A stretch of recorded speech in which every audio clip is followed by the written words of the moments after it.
पुनः स्वागत है आप सभी का। एक दिन बाद वीडियो आ रहा है, ठीक है। चलिए देखते हैं आज हम इस सीरीज में कहाँ तक पहुँचने वाले हैं, ठीक है ना। तो देखिए हमारा सीरीज चल रहा है मगध का साम्राज्य, ठीक है। तो मगध के साम्राज्य में हम लोगों ने क्या क्या पढ़ा था, ठीक है। तो बृहद्रथ वंश हमने पढ़ा, ठीक है। हर्यक वंश हमने पढ़ा, शिशुनाग वंश हमने पढ़ा, ठीक है। और नंद वंश हमने पढ़ा, ठीक है। मौर्य वंश हम लोग चालू किए हैं, ठीक है ना। और यहाँ हम लोग मौर्य वंश का कुछ पार्ट देखेंगे, उसके बाद हो सकता है एक पार्ट और आए, है ना। तो देखेंगे, शुरू करते हैं। आपका टाइम ज्यादा न लेते हुए हम लोग टॉपिक पे आते हैं, ठीक है। तो चलिए शुरू करते हैं। आपका फिर से वेलकम है, ठीक है ना। चलिए शुरू करते हैं। मौर्य वंश, ध्यान दीजिएगा, मौर्य वंश एक इम्पोर्टेंट वंश हो जाता है, इसलिए इसका थोड़ा सा समय भी, टाइम पीरियड भी आपको याद रखना जरूरी हो जाता है, ठीक है। तो देखिए 323 ईसा पूर्व से 185 ईसा पूर्व, ठीक है ना।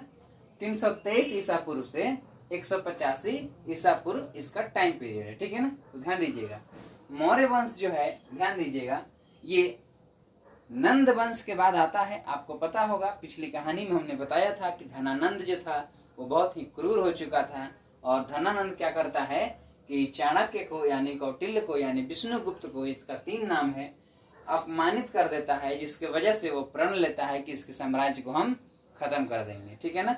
तो वही चंद्रगुप्त मौर्य को तैयार करता है और ये आगे की कहानी आगे बढ़ती है, ठीक है। चलिए देखते हैं। तो यह वंश 137 वर्षों तक मगध में राज्य किया है, यानी भारत में राज किया है, शासन किया है। कितने वर्षों तक? 137 वर्षों तक, ठीक है ना। तो ध्यान दीजिएगा। अब देखिए इसके संस्थापक कौन है? तो चंद्रगुप्त मौर्य एवं कौटिल्य, चाणक्य और विष्णुगुप्त, ये एक ही नाम है, एक ही व्यक्ति का 3 नाम है, और इनके नाम से भी क्वेश्चन पूछा जाता है, ठीक है ना। तो चाणक्य, कौटिल्य और विष्णुगुप्त, ठीक है। ध्यान दीजिएगा, चंद्रगुप्त मौर्य का जन्म 345 ईसा पूर्व में होता है, यानी कि 345 में याद रखिएगा, ठीक है। 345 345 ईसा पूर्व में होता है, ठीक है। मगध की गद्दी पर यह 323 ईसा पूर्व में बैठता है, ठीक है ना। 323 ईसा पूर्व में मगध की गद्दी पर बैठा। अब देखिए मौर्य राजवंश की जानकारी हमें कैसे मिलती है, ठीक है ना। तो मौर्य राजवंश की जानकारी कैसे मिलती है, तो इसको देखेंगे। कौटिल्य का अर्थशास्त्र, याद रखिएगा, ये जो कौटिल्य हैं इन्होंने एक पुस्तक लिखी है, उस पुस्तक का नाम है अर्थशास्त्र। वो इकोनॉमिक्स की पुस्तक नहीं है, वो राजनीति की पुस्तक है, लेकिन नाम उसका लिख दिया है ये अर्थशास्त्र, ठीक है ना। तो उनकी पुस्तक है अर्थशास्त्र, उससे भी जानकारी मिलती है। अब देखिए विशाख दत्त की एक पुस्तक है, उसका नाम है मुद्रा राक्षस, याद रखिएगा, बुक का नाम भी आता है एग्जाम में, ठीक है ना। तो विशाख दत्त की पुस्तक है, ठीक है ना, मुद्रा राक्षस। इसमें भी मौर्य वंश की जानकारी मिलती है। मेगास्थनीज की इंडिका, इंडिका बहुत ही प्रचलित है, मेगास्थनीज की लिखी गई इंडिका है। जस्टिन का वृतांत है, यानी यात्रा वृतांत जो है उसको लिख दिया है वो, जस्टिन का वृतांत से उससे भी कहानी का पता चलता है। अब देखिए अशोक के स्तंभ लेख और शिलालेख से भी इस साम्राज्य के बारे में जानकारी भली भांति मिलती है, ठीक है ना। चलिए आगे बढ़ते हैं। चंद्रगुप्त और सेल्यूकस निकेटर, ध्यान दीजिएगा, चंद्रगुप्त मौर्य और सेल्यूकस निकेटर के युद्ध का वर्णन एम्पियानस ने किया है। किसने किया है? एम्पियानस ने किया है, ठीक है। चंद्रगुप्त मौर्य और सेल्यूकस निकेटर के युद्ध का जो वर्णन किया है वो है एम्पियानस, याद रखिएगा, इसका नाम एग्जाम के लिए इंपॉर्टेंट हो जाता है ना। तो देखिए सेल्यूकस ने अपनी पुत्री हेलेना, याद रखिएगा, सेल्यूकस जब हार जाता है युद्ध में, है ना, तो वो क्या करता है, अपनी बेटी का शादी इससे कर देता है ना। ध्यान दीजिएगा। और ये क्या करता है, ये सेल्यूकस निकेटर को जब संधि होता है तो 500 हाथी उपहार में देता है। कौन? चंद्रगुप्त मौर्य देता है सेल्यूकस निकेटर को। और सेल्यूकस निकेटर क्या करता है, अपनी बेटी का शादी इससे कर देता है, और उस बेटी का नाम क्या था उसके? तो नाम था हेलेना, है ना। हेलेना भारत में हेल गई, ठीक है। चलिए आगे बढ़ेंगे।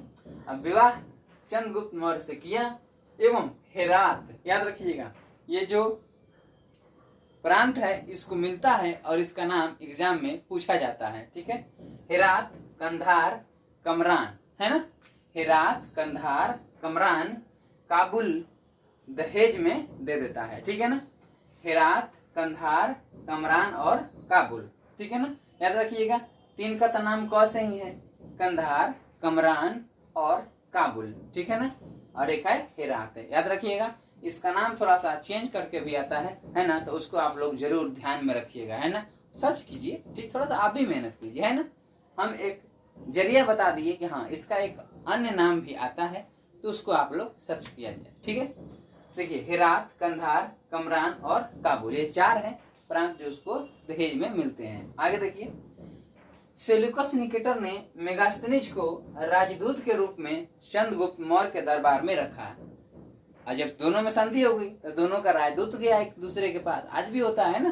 तो देखिए, सेल्यूकस निकेटर ने राजदूत के रूप में किसे रखा, तो वो है मेगास्थनीज। ठीक है ना, अब देखिए, मेगास्थनीज को राजदूत के रूप में चंद्रगुप्त मौर्य के दरबार में रखा। अब देखिए, चंद्रगुप्त मौर्य को पश्चिमोत्तर मुक्त कराने के लिए, ध्यान दीजिएगा, चंद्रगुप्त मौर्य जो है पश्चिमोत्तर के जो भारत है, यानी कि पश्चिमोत्तर में कौन कौन आ जाएंगे, आपको ये पूरा पाकिस्तान वाला एरिया आ जाएगा, है ना, और ये पूरा राजस्थान, पंजाब, ये सब क्या है, पश्चिम उत्तर है ना। तो इस एरिया को आजाद कराने के लिए, यानी मुक्त कराने के लिए भारत का मुक्तिदाता के रूप में जाना जाता है। ठीक है ना, तो ध्यान दीजिएगा, इसको नोट कीजिए। हम सोच रहे हैं कि कुछ जानकारी और है जो इस पर आप लोगों को दे दें, या फिर अगले वीडियो में भी दे सकते हैं। ठीक है ना, तो इसको नोट कर लीजिए आप लोग। इस वीडियो में इतना ही रहने देते हैं। ठीक है, और मिलते हैं हम लोग एक अगले वीडियो में। ठीक है, तब तक के लिए आप इसका नोट करें और रिवीजन करें। ठीक है, और इसमें थोड़ा सा समय जरूर दें। ठीक है ना, बहुत ज्यादा देर का वीडियो नहीं बनाते हैं, इसलिए आप लोग इसको अच्छे से देखें। धन्यवाद।